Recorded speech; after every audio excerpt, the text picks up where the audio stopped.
Qissa haqida bayon. Bugungi temamizda Sao Mingda haqida to'xtalib baqaylik. Cho'ng ishlarni qilish uchun albatta pul kerak, lekin bu faqat pulga bog'liq emas. Bir o'zini bu ishga otgan bir botur aqlning o'zi ming tillardan afzal.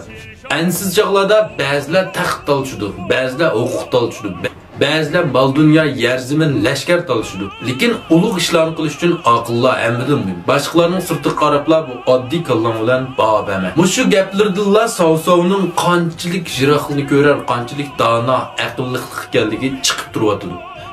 Bu Saosovning asli familiyasi Shahu. Shunga böyle Shahudan Shahuyan okukularni o'z qarindishim, o'zimning inlarim deb turib bilishlik sabab bu yerda. Saosov mana shunday aql, dono, rahbarlik qobiliyati yuqori, jiroqni ko'ra o'g'ashqa, qo'l ostidagi botir sarkardilar mingdan ortiq aql, dono kishilar 300 dan ortiq donishmandlar bor. Masalan, biz bildigan birinchi aql donish Goja. Shundaymi? Masalan, Goja to'g'riliq, Goja o'lmagan bo'lsa, Kunming chiqmaydi taqdim deydigan bir gap bor. Men bu bak qo'shib ketmayman, lekin haqiqatan Gojaning o'limidan keyinla bu Kunmingning chiqishi vaqt shunda to'g'ri kelib qolgan. Ondan Chibi dajandimi Saosov yengilib qolgan, lekin birinchi degan gapi Goja hayot bo'lgan bo'lsa, balkim yengilmasdik deb shundaq deydi. Demak, Goja haqiqatan bir qobil, donish kishi, lekin umri sal qisqa kelib qolgan.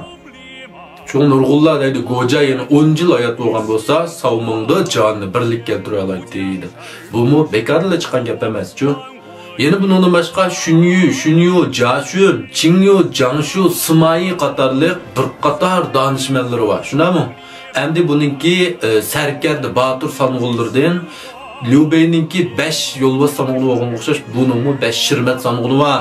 Yine Zhangliu, shunami böyle Liuboning qishnaki vaqt nayt qaram qalt Batur sarkarda.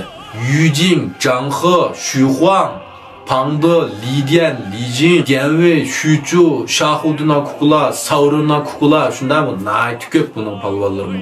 Demak, mashundaq ko'p aql, donishmand Batur sarkarlarga boshchilik qilib rahbarlik qilishdilar. Buningmi o'zining qobiliyatining nayt yuqoriligi. Bu baya baş yüz degandeklar bundaq kishilarni to'plash, boshqarish uchun albatta boylik, mansab, obro'y va shundoq aql, donishmandlik kam bo'lish kerak. Rahbarlik qobiliyati ham yig'ilganda anonkin shundoq bir qudratli kuchni birga qila oladi. Avat Saosov to'g'riliq mashtagan qo'shilsanglar, yurak berib, ping'unchuga ping'un qilib qo'ysanglar. Rahmat. Saosovning Dongjo'ni qaslishi mag'lub bo'lgandan keyin bu 18 taram qo'shinning qishiga panoz deb berdi. Bu 18 taram qo'shinning ichidagi barliq bayliklar birsidan qaltis. Buning uchun Saosov eng to'van. Hammasi Saosovdan bayligi, yerzimini, lashkari, huquqiy jihatda ustun turdi. Lekin oxirida Saosovlar g'alaba qildi bularning ichida. Hammasini yevatdi. Albatta Liubeyni bugun deb aytibdilar. Saosovlar g'alaba qildi. Nimishqa? Chunki moshlarning ichida faqat Saosovlar jiroqni ko'radi. Bu Saosov boshda nayt ishtiyoqlan kelgan asli. Bu Yuanshularni nayt cho'nglatdi. 3 avlodidan 4 avlodidan 3 vazir chiqqan deb nayt cho'ngildi bu.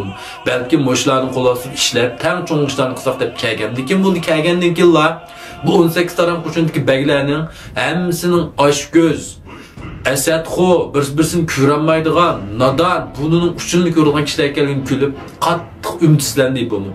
Shuning bilan nima dedi? Nodonlar bilan hech yoqmaydi-ku deb romkin et. Achchiq ketdi. Mush ketishida 18 taram qo'shin bilan xo'shlashdi. Ketgandan keyin bu his qildi. Buningdek ansiz zamonda o'zini kuchlantirish, o'zini taraqqiy qildirish orqali anonki putrab tura oladiganligini his qildi. Shuning bilan to'xtamay lashkar oldi, boylik to'pladi, ochliq to'pladi, yer zaminni kengaytdi, atrofdagi xalqlarni tang beyitdi. Shuning bilan bir putrab turadigan bir holat shakllandi. Shundaq kunlarning birida yiqilib tushayotgan muhaqqallikda eliqi Dongjo'ningki 2-chi, 3-chi Batur Song'ilgan Lüju bilan Gosu ikkisining o'rtasida petishmaslik azarchiq gap chiqib, Xoqon bu yerdan qechib chiqib, aslidagi vayron bo'lib ketgan Loyang baliq qechib keldi. Hamda bu yerda qechib kelgach, qanday qildi barliq eldagi Batur Azmat Song'ullarga o'zini qutqizilish to'g'risida farmon mangdirdi. Lekin bu Loyang baliq eng yaqin bo'lgan, ham eng kuchli bo'lgan Yuanshu okukular bu yerga beribmi qo'ymadi. Yuanshu undidi, eliqi danishmand qishib kelsa, "O men sarangman men. Ben ahmakmı bu hazır ben bu yerde net kolumda nurgun aymaklar var. Üzemxan, Üzembek yaşavasam.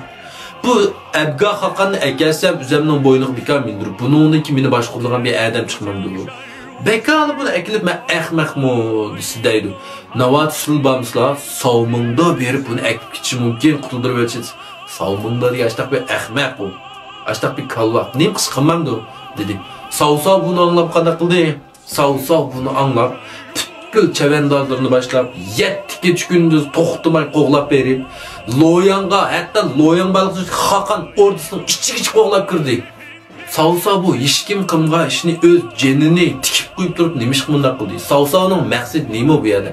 Əməliyyat Savsa'nın köngülümü 2 xil məqsəd var. Əlbəttə bir səl güçlük. Savsa'nın nə böldü bu yerkəgə vaxtı, mən müş Hakan'ı qutuldurmay.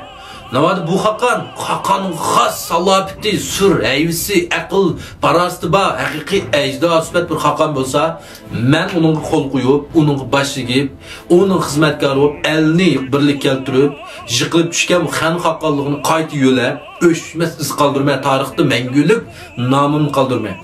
Navada bu iş məvlüğündek bulmay, bu bir ebga, salapitim yok, üzbid, nadan, ahmak bir Hakan olup kalsa, padişah olup kalsa, undaq mən damıl yox. Mən bunu qutuldurup əkdib, muşunun arqılıq əlinin çizgini tutup durup, bütkül əlimgə buyruq düşürüp, üzəminin xallığını tikləymə. Məyli qasqıl tallaş bolsun, aşqı bəylə, çuqun benim gibim anlaydı bu Hakan arqılıq dəb, şuna canını tikip geldi. Günkü qıssa haqqıdakı bayanlarım müşahid ayaqlaşdı. Bu üç parçalıq haqqıdakı qıssanı yaxdırılğan dostlar, qoyuncu qıvasanlar, kündə yeni məzmunlarını sizlərə sürdümə. Rəhmət.